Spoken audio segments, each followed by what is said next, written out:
All right, everybody, welcome to On Book Show. That was a shortened musical introduction. I'm not sure why, but there you have it. It was. All right, so I'm in London, and I figure I'd do a quick show before I go to bed. It's what is it? 9 p.m. 9 p.m. here in London. So we'll do a quick show. I'm not sure if to call this a.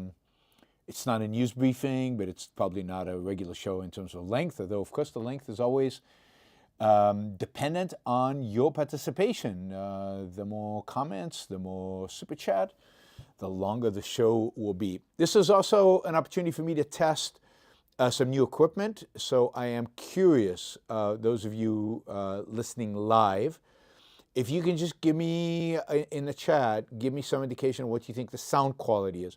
I'm using, you can see here, a lapel mic.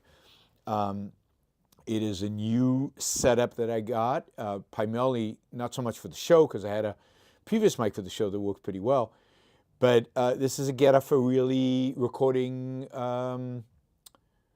lectures when I'm on the road. So now I have this wireless lapel mic, and I have this whole setup that I can take pretty much, I think, anywhere, and record my talks with at least good quality audio. I don't know how good video is going to be. The camera is. I don't know how it will do if I'm standing at a distance, but hopefully the sound will be good. So sound is okay, like a dull sound. Mr. Muffin says. Dull sounds. Yeah, I know. I'm not worried about the lights right now. Lights in the back are not ideal background and all of that. So, this mic is not $9 on Amazon. This is an expensive mic. So I am interested in what you think about the sound. Is it dull? Is it? I'm not worried about the video. The video is a decent camera. It's fine. I've done many shows with this camera, so I think that setup is fine. Really, the only thing that's changed from previous shows I've done on the road is the audio. And the audio, yeah, the light reflects in my glasses. There's nothing much I can do about that. The audio, I'm asking about the audio, and everybody's giving me comments about the video. Audio is different than video. Video, audio. Anyway. This is going to be boring for those of you who listen on the podcast. But anyway, I'm curious about how you think the audio comes across, the quality of it, because I plan to use this in some of my talks where the host is not supplying high quality audio and video equipment. I intend to take this setup to do it. Audio is fine here. Sound is great. Ian says we need to do a spectrum analysis. It's fine though. I'm not doing a spectrum analysis. The question is this good enough to listen to the lecture on? All right, cool. I mean, these are expensive. This is an expensive mic system, so they should sound great. All right, so I did promise Skylar that I would, and Skylar put quite a bit of dollars into this, that I would talk about Michael Jordan. So we're going to talk about Michael Jordan a little bit. On Friday, it was Michael Jordan's 60th birthday. I didn't realize he was only about a year and a half younger than me. So that's hard to believe. It really is hard to believe that Michael Jordan is already 60. But even harder to believe is that I am over 60. I don't know how that happened. I don't feel 60. I feel a lot younger than that. So anyway, so let's talk a little bit about Michael Jordan. Now remember, you can use the super chat to ask questions, to make comments, to disagree with me, and so on. I don't know what Hiram is saying on the super chat. All right. I mean, for those of you who, I don't know how many of you, did not see Michael Jordan in his prime, but many of you were probably born afterwards. I know that a lot of people listening to the show in their 20s and 30s probably didn't have the opportunity to see Michael Jordan. But Michael Jordan was, I think, and many experts think, the greatest basketball player who ever lived and one of the greatest athletes who ever lived. I mean, he was a dominant player, and I think that the thing that really made him special, I mean, he was unbelievably athletic. He could do everything. He could dunk, he could shoot, he could pass. I mean, he really had every aspect of the game down. He had what many people call basketball IQ. That is, he could see the court. He understood, who was guarding him. He understood the other team. He would watch hours and hours and hours of tape.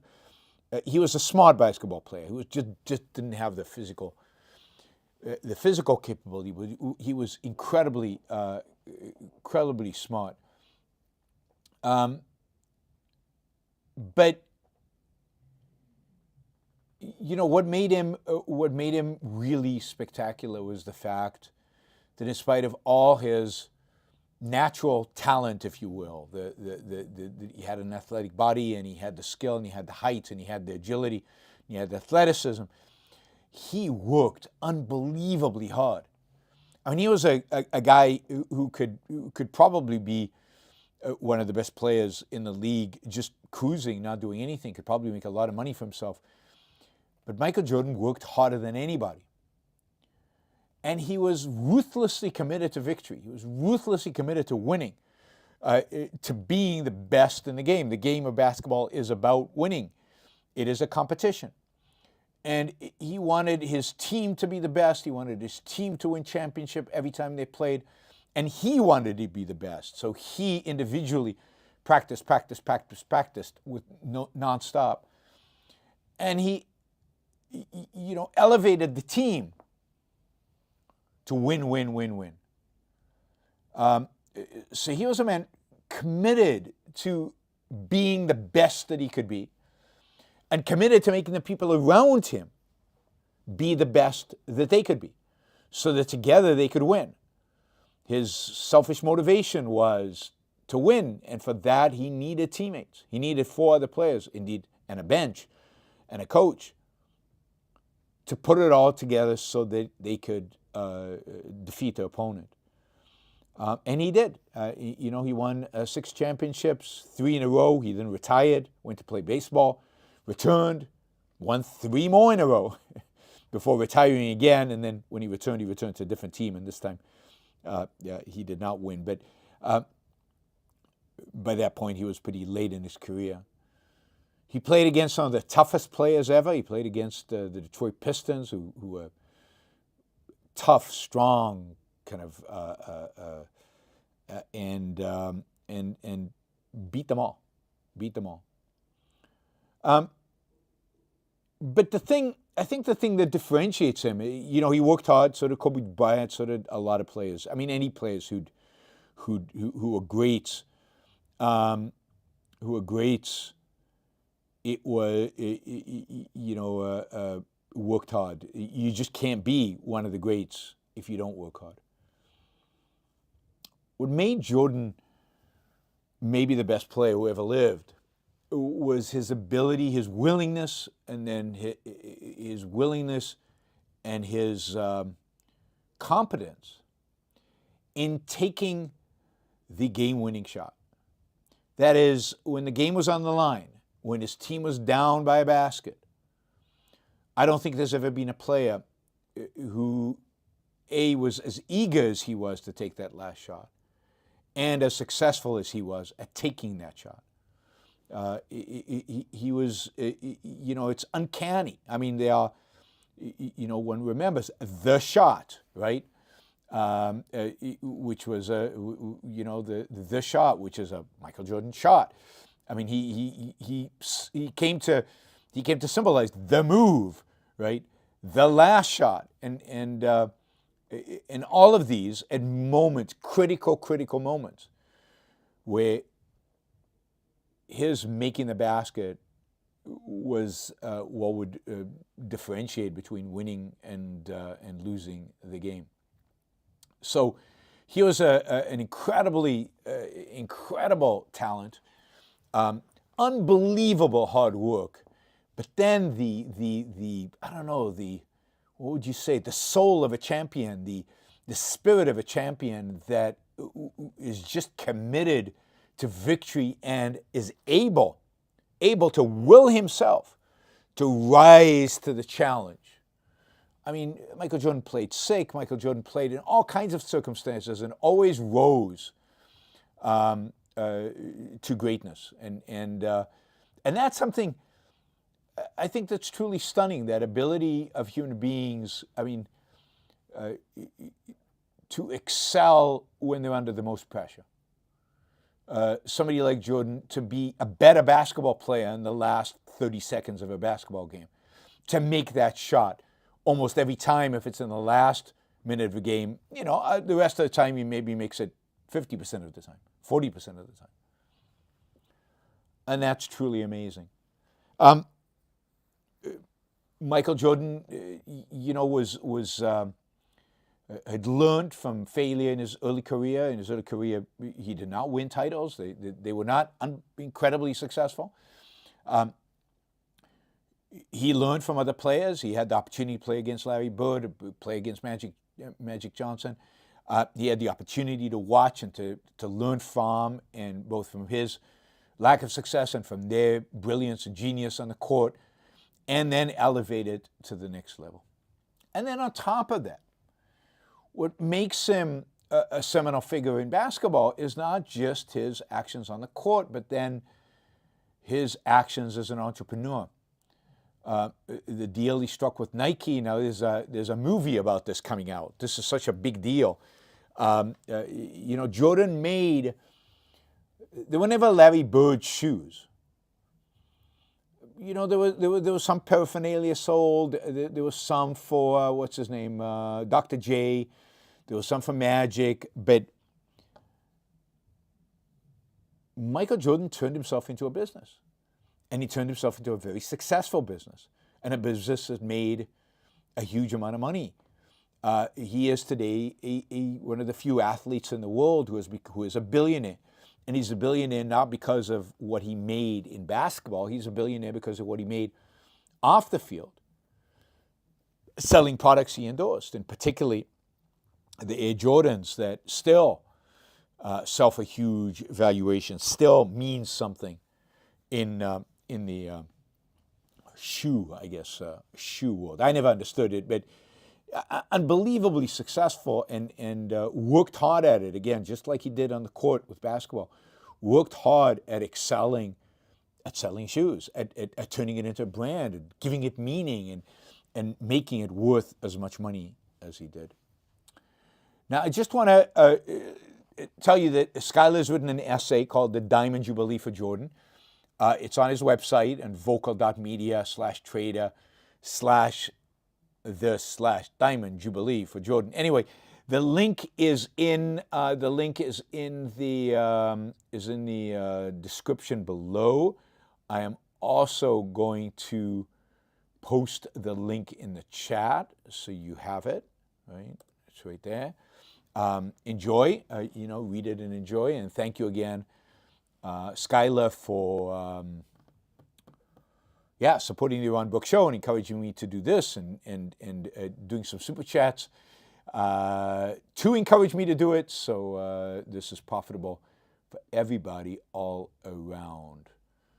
Adam says, with regard to this, in addition to being the greatest, Jordan is also a huge proponent of failing in order to succeed and having his mind overcome his emotions. Yes, I think that's the thing. It's that, that elevating your game in the last minute means, and elevating your game in the finals of the NBA Finals or in a crucial game, it's that ability to control your emotions, that ability to control the stress, it's that ability to focus your mind on what needs to be done and to get your body to follow and to execute in spite of the pressure, the stress, the emotion of the moment.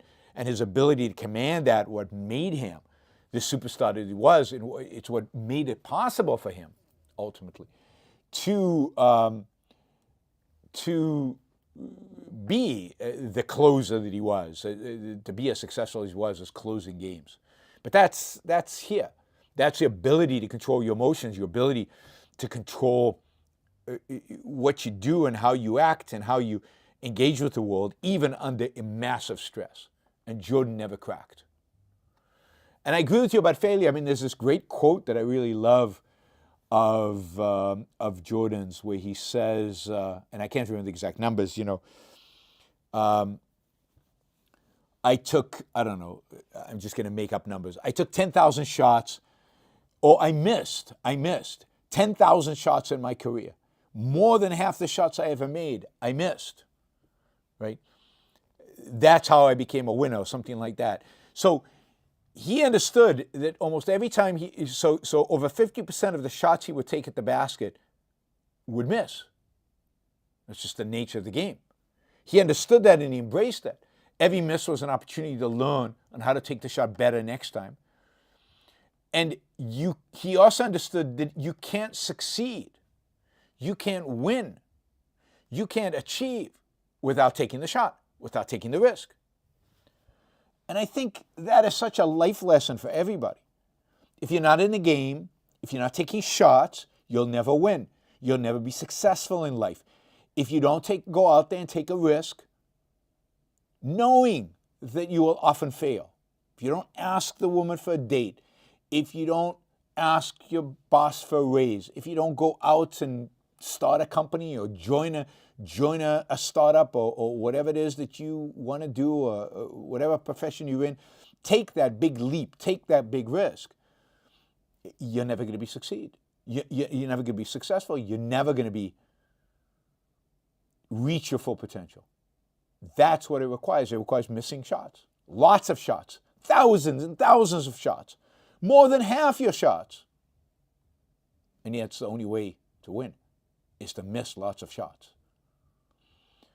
So, yes, I agree completely. And Adam finishes and says, no surprise Kobe Bryant modeled himself after Mike. Yes, very much so. I mean, Kobe, if you look at his work ethic, if you look at the seriousness with which he took the game, the other thing that both Kobe and Michael Jordan did, every great player does in any sport, is they studied the game. This is, team sports are not only physical. There is a massive dimension here of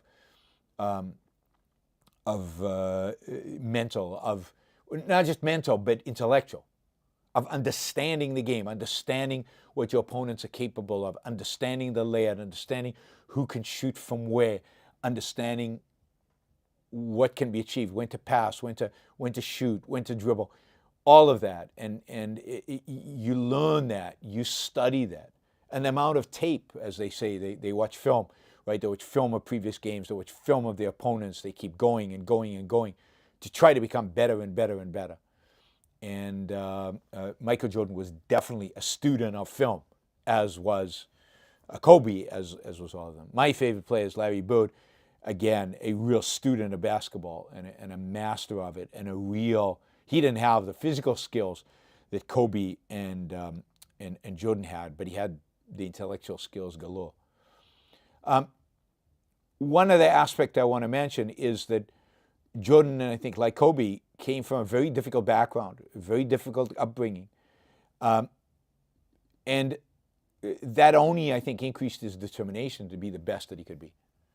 And it's really, he really is a role model, not in a sense of become a great basketball player, but a role model in the sense that you are not a product of your environment. You are not just a product of whatever. You can achieve great things. It's up to you. It's what you make of your life. It's what you choose. It's the choices you make. So, don't use your background, don't use your upbringing as an excuse. Look at people like Michael Jordan and see how, what they made of their lives and how much. All right. Again, thank you, Skylar. Thank you, Adam. Let's see. Hiram says, actually, Ron, the audio is great, but the video never seemed to do you justice compared to your still photos. And that's nothing as compared to me in person. I don't even know. I don't know what to say, Hiram. I don't know why the video doesn't do me justice, because the video, I'm more alive in the videos. Let's see. Andrew says, hi, Ron. I appreciate your work spreading Ayn Rand's philosophy. But if you want to ask a question, guys, you can ask it in the super chat. Don't ask it in the chat, put it in the super chat. You can use $2, like Daniel here, just to say Viva Iran. Thank you, Daniel. Or Robert to say aloha, YBS fans, another adventure begins. Thank you, Robert. Or Hiram, not much, but please don't stop the show. $2. So, yeah, keep those dollars coming. And if you want to ask a question, ask it here. I will answer it. I can't answer the questions in the chat. If I start doing that, there's no end to it, and I'll constantly be distracted. Whoops. All right. Camera's off. 1 second. Why is that doing that?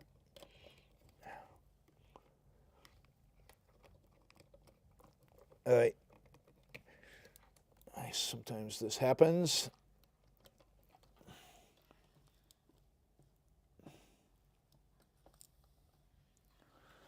Okay, let's see if the camera will hold this. Now, it wasn't charging for some reason.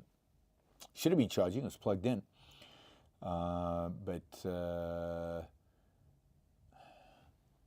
Yeah, it looks like it's charging. Okay, no, God, what the hell is going on? Okay, sorry guys, give me a second.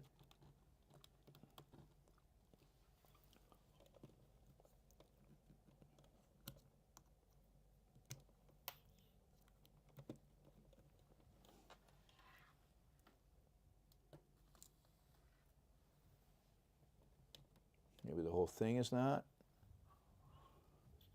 All right, camera's back on. Yeah, and off, on and off, on and off, on and off.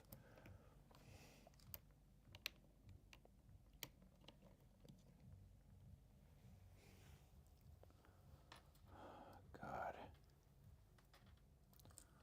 It's because of Hiram's comments on the video. Okay, I'll give it a second. Nope. All right, 1 second, 1 second.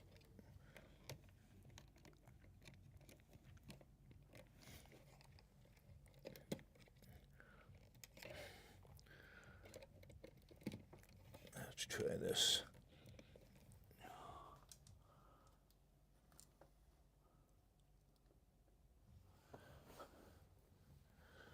All right, one more try. Must be the Russians. Must be the Russians. It says it's charging. Let's see if it'll hold the charge this time. No, it's not holding the charge. Why is it not holding the charge? And it was fully charged. Maybe the battery's screwed up. Maybe the camera's screwed up. Maybe I need to learn how to use my iPhone as a camera.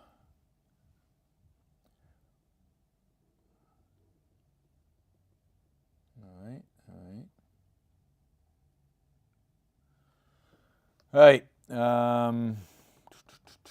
let me try one more thing.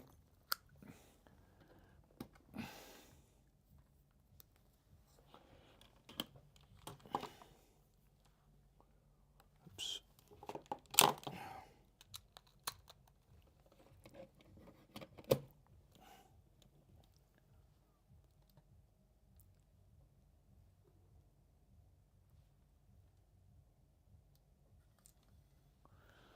Okay, stay with that.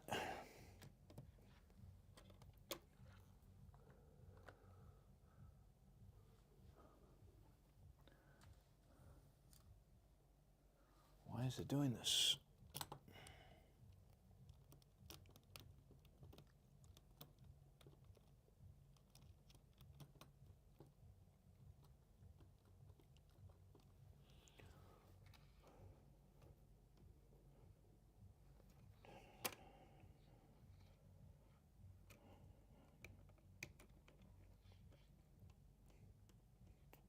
Getting power. It's getting power. All right, let's run this a little bit. Let's let it charge a little bit. We'll run this audio only. Sorry, guys. Run this audio audio only. I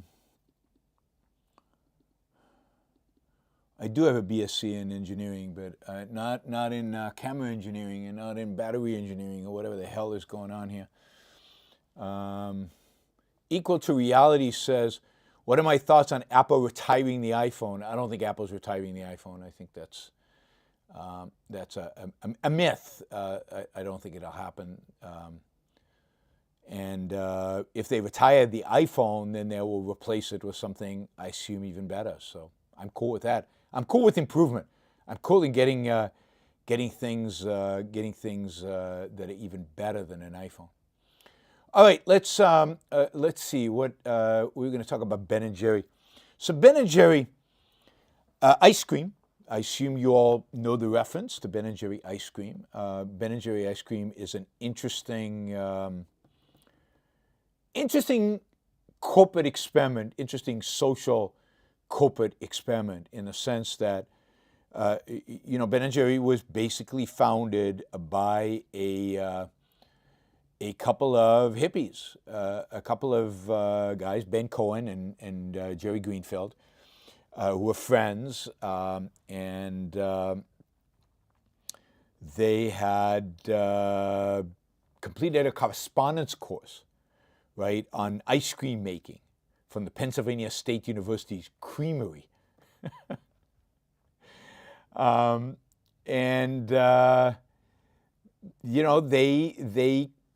opened an ice cream parlor in a renovated gas station in downtown Burlington, Vermont in 1978, May 1978, with $12,000 at the time, I guess the equivalent of something like $50,000, $60,000 today.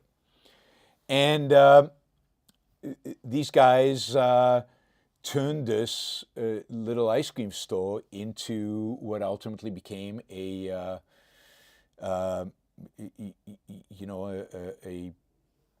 nationwide successful chain of ice cream stores.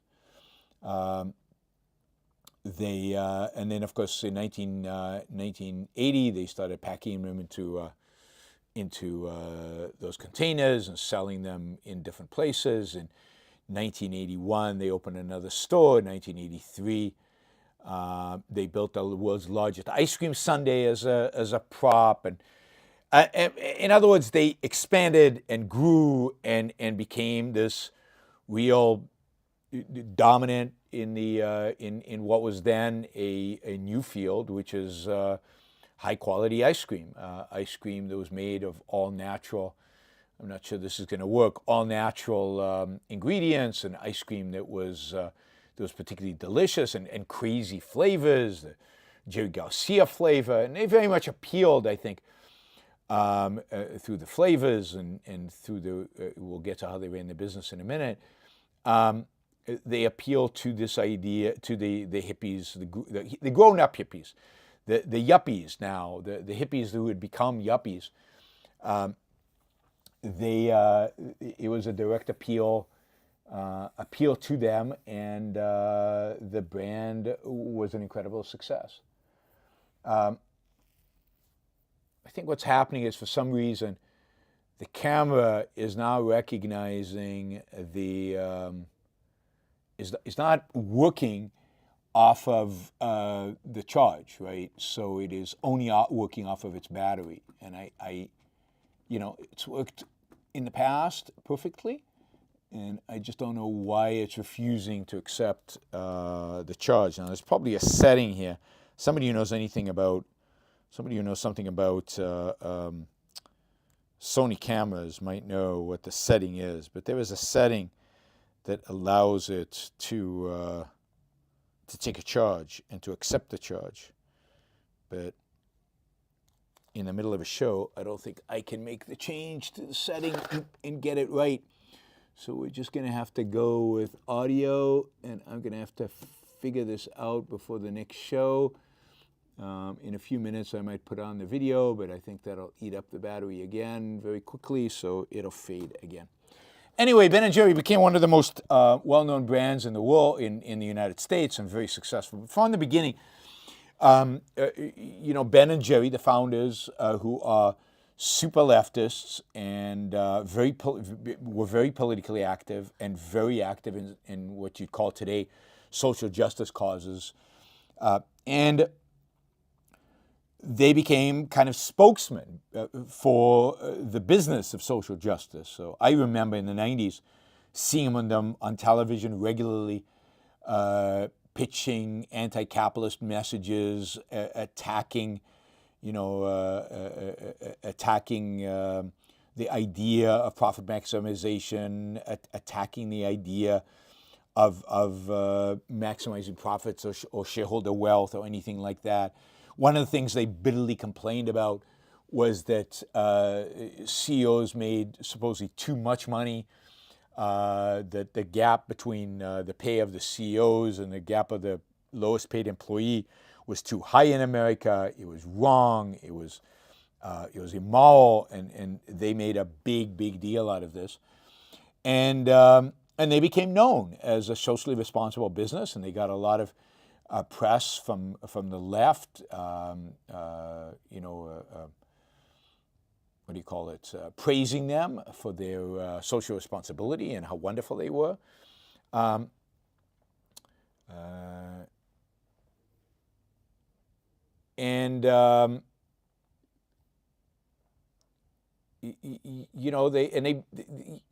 built this business on this idea of social responsibility. By the way, Showspot is asking if it's the right charge and everything. I've used this camera with this charger, with this setup, with the exact same setup in the UK. This is where I use this camera, right? Because I use it on the road. I don't use it at home.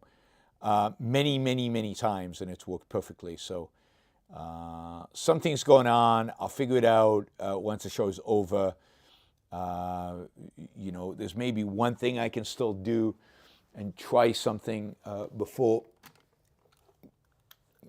So we'll try one more thing, give it one more shot, and then we'll accept defeat by the hands of the charger, but we'll keep on going with the show because I don't want to stop the show because of this. Let's see, give me 1 second, almost there. This goes over here, and that's all connected, and that's all good, and there's a light. And we'll turn on the camera, and we'll see. We'll see if it'll hold the charge this time.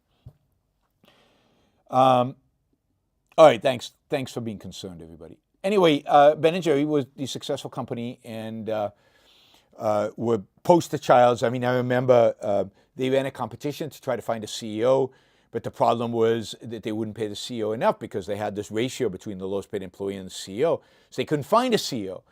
And then they landed up hiring somebody, and this guy had formerly worked in a gun manufacturer, and people freaked out. The customers, the hippie customers, freaked out when they heard about this, and they forced him to resign. There were demonstrations, literally demonstrations in San Francisco over the choice of CEO that Ben & Jerry had picked.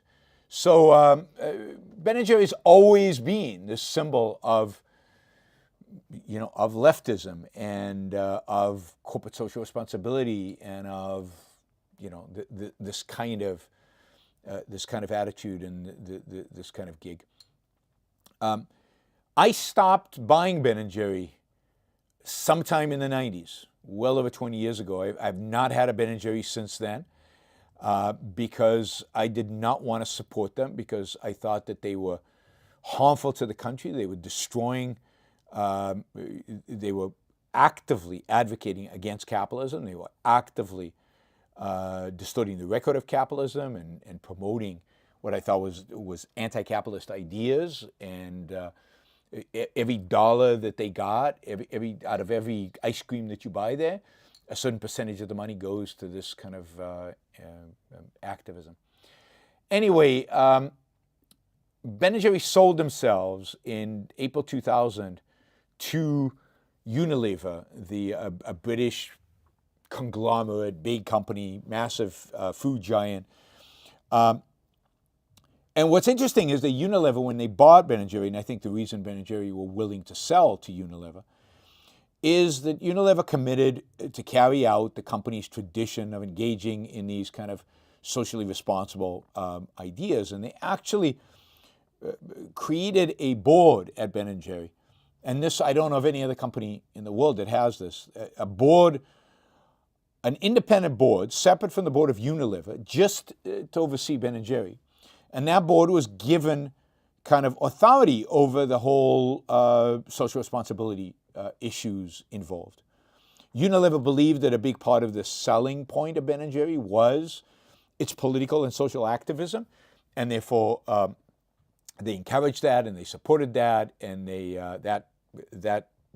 they continued that as the Ben & Jerry brand under this Unilever brand. Unilever, by the time they bought Ben & Jerry, was already the largest seller of ice cream in the world.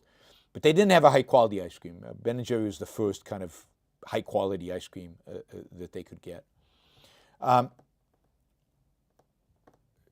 Anyway, so since then, Ben & Jerry have continued, in spite of having this corporate overload. And by the way, when they sold to Unilever, there were demonstrations in the streets of San Francisco again. That is, the left hated the idea that Ben & Jerry would sell out. And Ben & Jerry they sold the company for $360 million. Most of that was theirs. So they became centimillionaires, these two hippies. And and they both stayed involved with the company. They both stayed connected to it. The board has been run by particularly in the last few years, by a woman who is well known as a social activist, as a committed leftist, and super involved in social causes and left-wing agenda and the whole woke thing. Anyway, where is this thing? I had this interesting article about this. Anyway, all was chugging along nicely. Ben & Jerry never made a huge amount of money for Unilever, but Unilever was committed to social responsibility. It had a CEO who committed himself to social responsibility. In spite of that, the stock did well for a while. More recently, they replaced the CEO. This CEO was even more committed to social responsibility, and yet now the stock was not doing as well as before.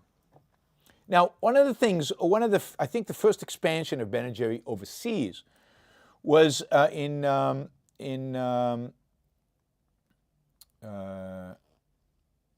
what do you call it? In 2000, no, it wasn't 2004. When did this happen? Yeah, anyway, they basically, their first expansion was an expansion into Israel. And there was an entrepreneur, an Israeli entrepreneur who had lived in the United States, who'd liked Ben & Jerry, who'd liked the ice cream, thought the concept would work really well in Israel, and he brought the ice cream to Israel. And it's been a huge success. And Ben & Jerry has made a lot of money off of the ice cream in Israel. The Israeli entrepreneur, got the list of all the recipes. He then got all the suppliers. He got the original ingredients. Well, not original ingredients. A lot of the ingredients are Israeli made. Anyway, he grew it in Israel, and it's been very successful in Israel, including, it turns out, in the West Bank, including among Arabs in the West Bank. Now, this has become a real problem for Ben & Jerry, right? Because on the one hand, they are committed to leftist causes. And one of the most popular leftist causes these days is divestment from Israel, because Israel is, quote, an apartheid state, and Israel is an evil state. It's an oppressor of the Palestinians. And it is wrong, according to the left, to have anything to do with Israel. And it's certainly wrong to have anything to do with the West Bank, with that area which is where the Palestinians live, which is not technically a part of Israel. Israel has never annexed it. And there's a huge movement in the United States to divest from Israel, to not have anything to do with Israel. And in 2016, a local Palestinian who'd moved to the United States and who lived in Burlington, Vermont, where Ben & Jerry had lived. Anyway, he approached, I think it was Ben, and said, "Hey, Ben," they were working out at the gym together, "why are you selling ice cream in the West Bank? This is an evil, the Israelis are evil, the whole thing is evil, you need to stop doing this." Ben took this seriously because he's a good leftist, and he went to the board of Ben & Jerry, which has independence, and they started debating this. And in early on, what they tried to do was they started buying products from Palestinian farmers. They bought almonds from Palestinian farmers. They tried to actually have the stores in the West Bank and even in Gaza run by local Palestinians. They got, so they were making money, and then they started buying milk and they started buying other products from Palestinians. But none of this satisfied the American left, and particularly after Black Lives Matter, when the left became more engaged, and as Ben & Jerry fully supported Black Lives Matter and went completely behind them. There was a big demonstration, for example, in May 2021, a year after Black Lives Matter, in downtown Burlington, and against Israel.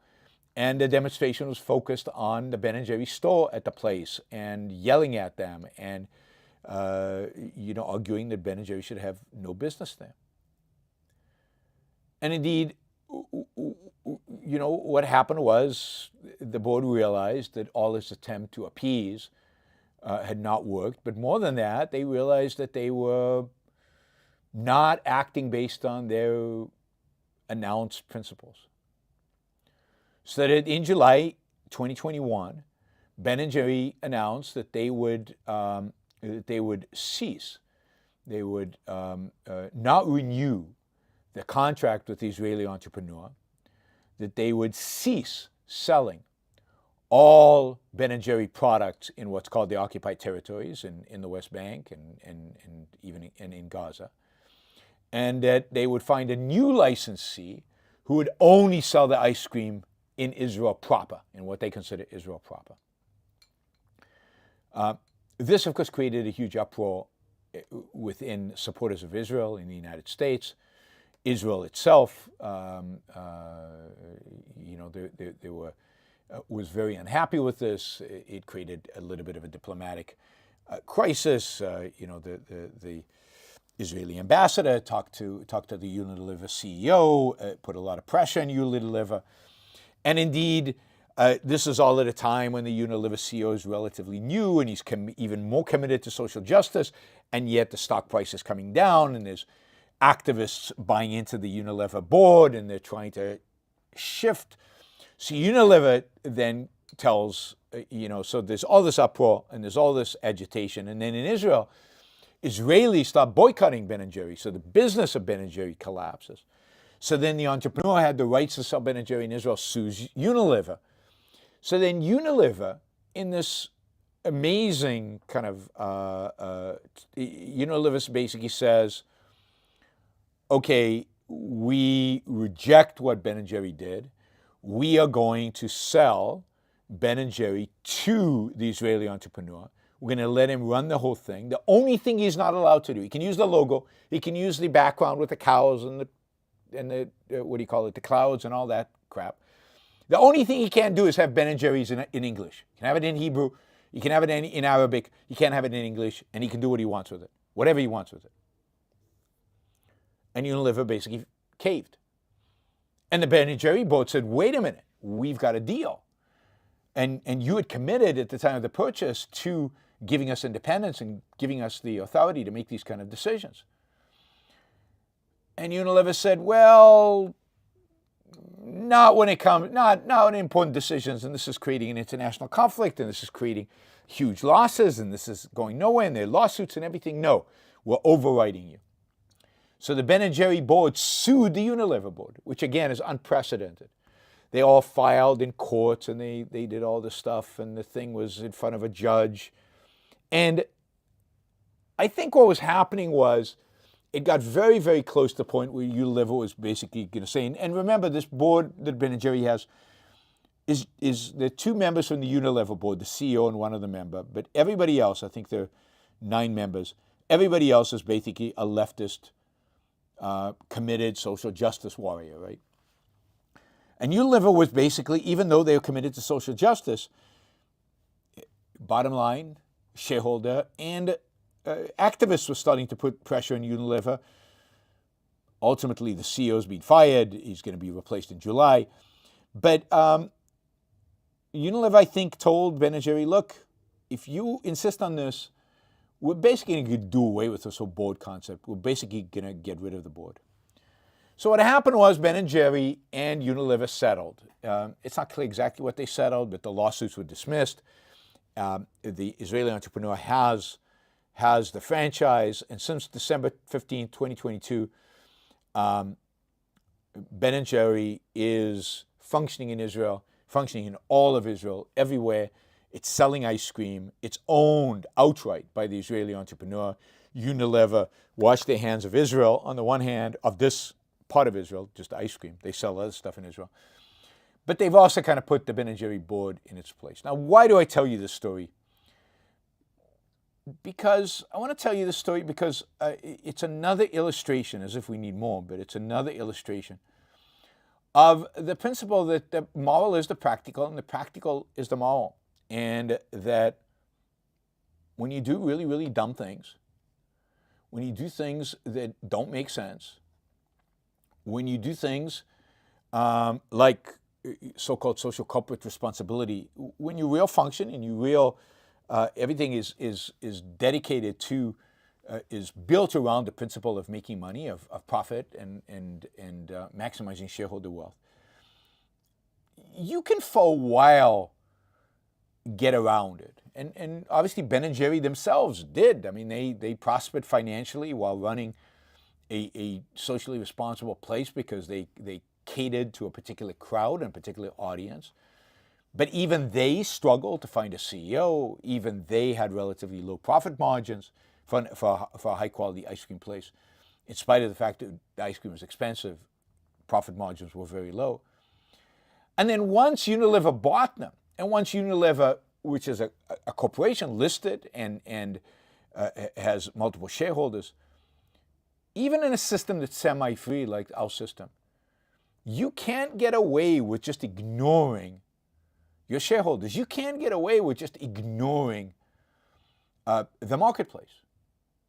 I think BlackRock these days is discovering that as funds are being pulled from BlackRock because BlackRock is more committed to ESG than they are to maximizing their investors' money, their investors' wealth. And as a consequence, people are pulling out of BlackRock. Well, the same thing has happened to Unilever. Their commitment to social responsibility is ultimately undermined their ability to be successful as a business, and as a consequence of that, they are losing that business. And Ben & Jerry will not be able to function. You know, they'll be allowed to do their social responsibility up to a point, as long as it's deemed as, let's be, real here, as long as it's deemed to be smart marketing, as long as it's deemed to be satisfying their basic customers, many of whom I think have now moved on to all kinds of other specialty ice cream. There's so much specialty ice cream today. I'm not sure that the buyers of Ben & Jerry anymore are attuned to its social responsibility message anymore. I think those people have moved on to something else. So Ben & Jerry are, another illustration of the ultimate failure of the attempt to try to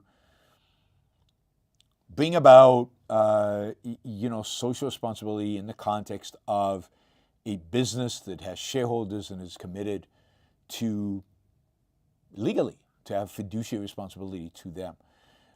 To try to have it both ways, to try to somehow figure this out, to somehow balance all these quotas. It also shows how decision-making, stupid decision-making, not selling in the West Bank is not achieving anything. It's denying Palestinians of a delicious ice cream. And it's denying Palestinians of, a market for their milk and a market for their almonds and a market for other products that Ben & Jerry is buying in Israel. And so you can see that inconsistency ultimately results in bad performance. Unilever is suffering. It's replacing its CEO. The new CEO coming in is a lot less committed to social responsibility, a lot less committed. ESG, by the way, is starting to fade. It's starting to fade for a number of reasons. One is BlackRock is suffering. A lot of state pensions, a lot of 401ks are leaving BlackRock because of its commitment to ESG. But in addition, ESG is now being regulated by the SEC in a way that it wasn't in the past. The SEC now wants, up until a few months ago, basically anybody could say they're ESG. You just put it as a marketing ploy. You put it on your thing. We're ESG. And if you looked at portfolios of ESG investments versus portfolio of non-ESG investments, they were almost the same. It was just a marketing gimmick to get people to invest. What is interesting is that the SEC has come in and said, you can't just claim to be ESG unless you're really ESG. And if you're really ESG, we want to see the standards by which you're ESG. We want to see what makes you qualified as an ESG. And the SEC is really restricting the ability of hedge funds and mutual funds and other types of funds to market themselves as ESG funds. They really have to go and go through the hoops to try to prove themselves that and to prove that they are ESG. All right. Okay, let's take some questions. I hope you enjoyed the story about Ben & Jerry. I thought it was interesting. You know, we could talk about the whole Israel-Palestinian thing sometime, but all right. We are 370 short of our $650 goal. I don't know if the show will go long enough to justify $650 goal, but maybe if we got to $450, that would be good, which used to be our goal, or something around there. So anybody who wants to support the show, this is a great opportunity to do it. Super Chat is a great way to do it. I'm going to try to do as many of these shows as I travel as I can.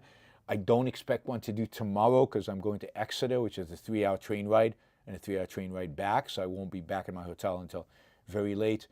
The following day, I am in Prague, and the day after that, I'm in Bratislava. The day after Bratislava, I will definitely do a show, but it'll be during the day, so it'll be morning for you guys. But I'm not sure if I'll be able to do anything in Prague or in the first day in Bratislava. So Thursday might be the next available time for me to do a show. We will see. Jennifer, thank you. Really appreciate the support. Thank you. And thank you for the good wishes.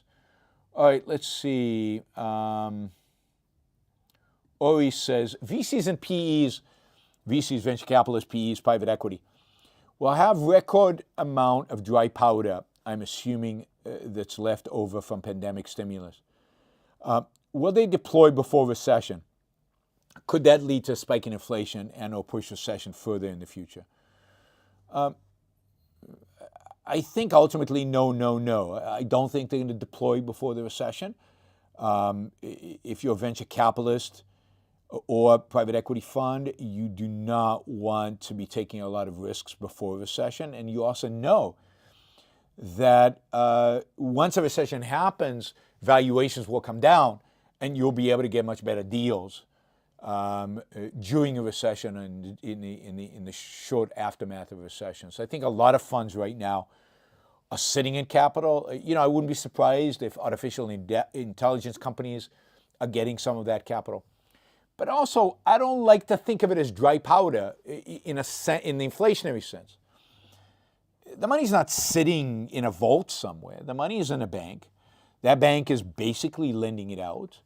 The money is circulating in the economy. All that stimulus money is in the economy, has already had its impact on inflation. I actually think that inflation is not going to be as high as some think, but I still think the Fed is going to increase interest rates and we're going to see a recession. But I don't think inflation is going to be as high because I'm not convinced that the Fed post-stimulus and the government post-stimulus have continued to massively expand the money supply to justify inflation of 6, 7, 8, 9, 10%, maybe to justify 3, 4%, which is, again, too high for the Fed. The Fed wants 2% and too high for our lives and for the cost we pay, for the price we pay for inflation. So I don't see a spike in inflation caused by VCs and PEs. I don't think they're going to deploy their dry powder before a recession. I think they're going to wait for a recession, particularly PE funds.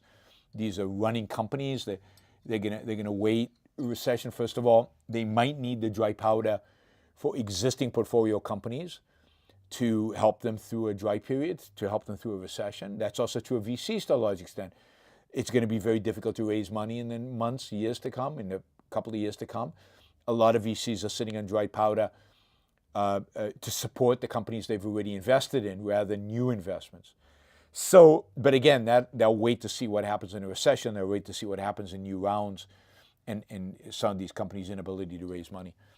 So no, I don't think the VCs, and I don't think VCs and Ps at the end of the day are big enough to have that big of a influence on something like inflation. Remember, inflation is primarily the result of money in the hands of the way we measure inflation, CPI, consumption index, is in the hands of consumers and their demand. And I don't think that the fact that the P funds are sitting on this money is going to reduce that. What will reduce demand is things like the wealth effect, people feeling that they're less wealthy than they are, and they'll reduce their buying. I think you're already seeing that a little bit, or actually you didn't see it in the fourth quarter. Fourth quarter consumption went up, but I expect you'll start seeing that. And I think the stimulus money is gone. So I'm not expecting inflation to get out of control here. I'm expecting a recession, though. Thank you, Ori. Friend Harper says, define hippie. What factor of reality does that word refer to? Genus differentia. Primarily giving support on this one. Take the question as seriously as you would like. Haha. Just being silly. I think a hippie, you know a hippie when you see one. Okay, so what is a hippie? A hippie is a person, and this is it's a genus of people. It's a person with long hair, doesn't shower, and who has placed his emotions before his mind and before his reason, who holds dominantly leftist ideas in policy, has a tendency towards hedonism, a combination of hedonism and nihilism. How about that? That's my best kind of off-the-cuff definition of hippie. Adam. I think Finn Harper's worried that I might consider him a hippie. I don't think so. I don't think your hair is long enough. Adam Campbell says, before capitalism, the difference in productive and non-productive wasn't just a wealth gap. It was often the difference between life and death. Capitalism benefits even those that despise it. I mean, you could argue that it benefits those that despise it more. That those people who are not that productive, who lived in the worst kind of poverty, who could never be successful in life, they, in a sense, get this amazing, comfortable, phenomenal life. They get to be productive in spite of themselves because of the benefits of capital and the benefits of technology and industrialization. You know, there's a sense in which Bill Gateses of the world, they thrive pretty much in any world, or any world that where they can produce anything, whereas a lot of people don't. Think about just the world population. World population would be a tenth of what it is today. 90% of the world owes its existence. 90% of human beings on planet Earth owe their existence to a little bit of capitalism, which has made it possible to feed and to clothe and to provide technology to billions of people. So a lot of it is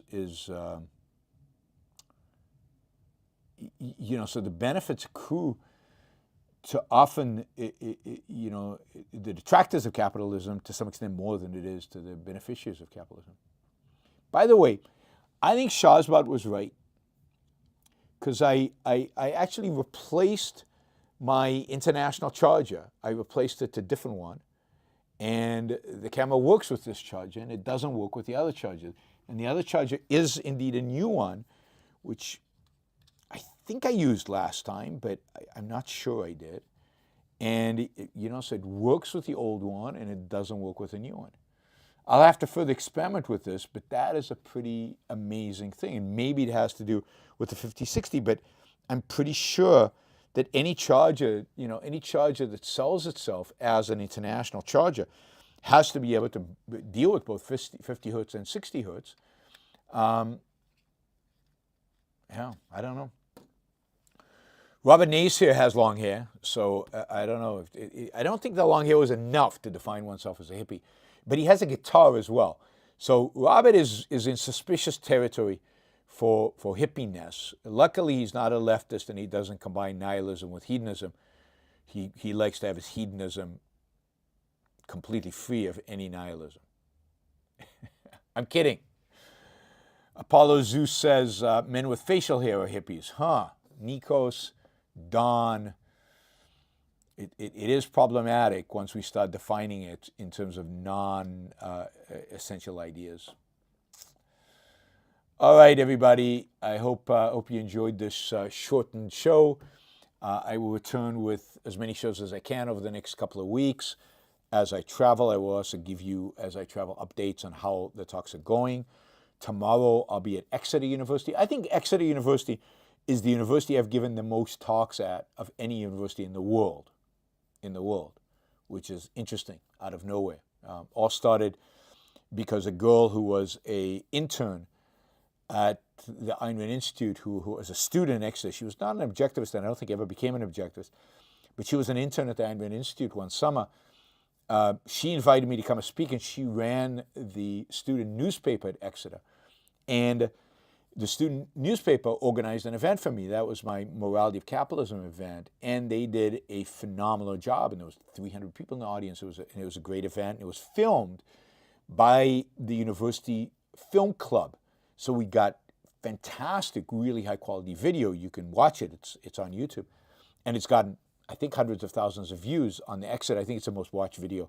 Maybe the second one I did was the most watched video ever in Exeter. Anyway, and then the year after, she had left, I think, the university, but the student newspaper again invited me. And this time I did my inequality talk, and again, it was brilliantly attended, and the video did phenomenally well. But then the student newspaper, I don't know if it went out of business or they didn't want me anymore because they had taken a shift to the left. But then other people started inviting me, right? Like there's a conservative club, and there's a liberty club, and now it's a conservative club and the Liberty Club. The Liberty Club, I think, is run by objectivists, so people very sympathetic to objectivism. They combine to invite me. Last year, I gave my first talk right after, it must have been in the beginning of March last year, right after Russia invaded Ukraine. I gave a talk on the roots of war and the causes of war at Exeter University. That was the first time I'd ever given that talk. Tomorrow I'll be talking about the glories of capitalism and the evils of socialism at Exeter University, sponsored by the two clubs. Amin, thank you. Really appreciate it. Amin's here again and getting us closer to our goal. And then, so that's going to be tomorrow. Then on Tuesday I fly to Prague, and in Prague I'm giving two talks. One at Severo. Severo is an interesting place that actually has a program in objectivism. Where the students read, at least it's a class, it's a kind of a sub-minor program, and they have a professor there who teaches it. She's a huge fan of Ayn Rand. She translated The Virtue of Selfishness into Hungarian. She's originally Hungarian. And she teaches this program in objectivism at Severo. It's a graduate university run by libertarians. All the big-time libertarian economists go there and teach there, but they have local faculty, and I've spoken there many times. And I will speak there, like in the afternoon, like at 3 o'clock. I can't remember what I'm speaking. Oh, I'm speaking on free speech. I have to resurrect that talk. I don't exactly remember what I say in that talk, but I'll figure it out by the time I give the speech. And then in the evening, I'm talking to Students for Liberty at a different university in Prague. So 2 talks the same day in Prague. Then, on Wednesday, I have to get up really early in the morning, and I've got somebody driving me. I thought I had to rent a car, but somebody's actually going to drive me. One of the students is going to drive me. And we're going to go to Brno, B-R-N-O, which is a city in the Czech Republic. And I'm going to speak at 10 a.m. at a university in Brno, I think on capitalism. Then he's going to take me to the train station. I'm going to catch a train to Bratislava in Slovakia, Czechoslovakia, Czech Republic, Slovakia. This will be my third talk in Slovakia. So I'm going to talk in Slovakia. So I'll be doing 2 talks on Tuesday, 2 talks on Wednesday. Thursday is kind of an off day because I have to catch a flight Thursday to Tbilisi. And I fly from Vienna to Tbilisi. Vienna is just really close to Bratislava, so it's easy to get to. And in Tbilisi on Friday, I'm giving in one day, I'm giving 3 talks on 3 different topics to 3 different audiences, completely different audiences, at 3 different institutions. So 3 days, Tuesday, Wednesday, Friday, I'll be given 7 talks. Again, different audiences, different audiences, different institutions. Georgia is one of my favorite places to go. As many of you know, Tbilisi is one of my favorite places to be, and I have now friends there and people who host me and take care of me, and it's going to be a lot of fun.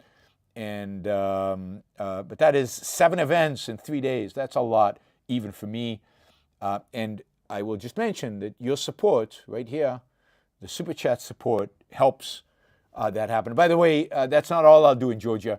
On Saturday, I'm doing 2 seminars, and on Sunday, I'm doing 1 or 2 seminars or 1 or 2 talks.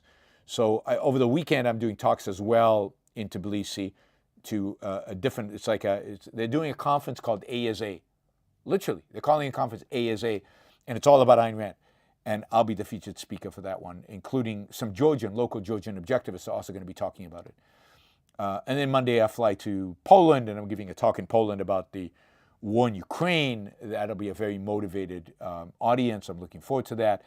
And then in Zurich, I'm doing a talk on capitalism and war, so also about the war in Ukraine. But Zurich, that'll be a very libertarian, probably anti-war group.